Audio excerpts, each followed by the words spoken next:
সত্যপথ সবসময় কঠিন। এখন তুই দ্বিতীয় পরীক্ষার দিকে হাঁটছিস। ধীরে ধীরে জোনাকির আলো ঘন হয়ে একটি সোনালী রঙের আলো দরজা আলোর ফটক তৈরি করে। রাহুল দরজার সামনে থাকে। তার বুকের ভেতর ভয় নয়, একটা শান্ত উত্তেজনা।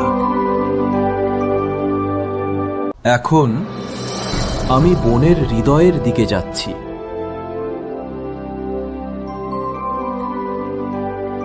আলো মিলিয়ে যায়।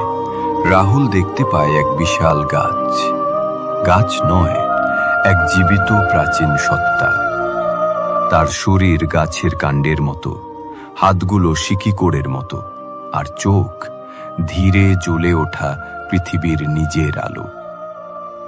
এটাই জড়রক্ষক, বনের মূল রক্ষক, বনের হৃদয়ের অভিভাবক। মানুষ, তুই বনের ভিতর এত দূর এলি কেন? আমি সোনালী গাছ দেখতে চাই। দেখা সহজ নয়, যা দেখবি তা তোর ভিতরে বয়ে বেড়াস। আমি জানি। শব্দ মিলিয়ে যেতেই পুরো বনটা যেন থমকে দাঁড়ায়। রাহুল চারিদিকে তাকায়। কিছুই নেই, শুধু গভীর অন্ধকার।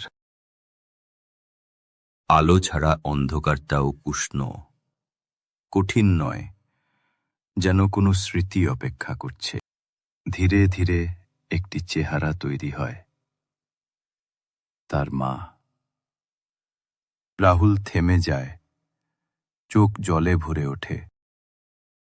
তুই এত দূর চলে এলি একা?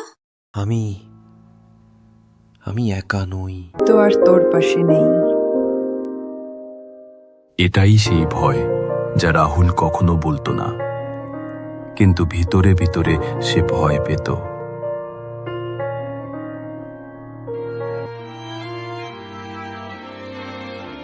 হ্যাঁ, তুমি নেই, কিন্তু তুমি আমার ভিতরে আছো।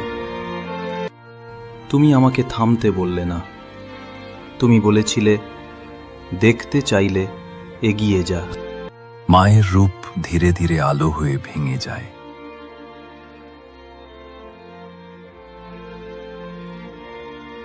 ভয় চলে যায়, ভয় তার ভিতরে শক্তিতে বদলে যায়।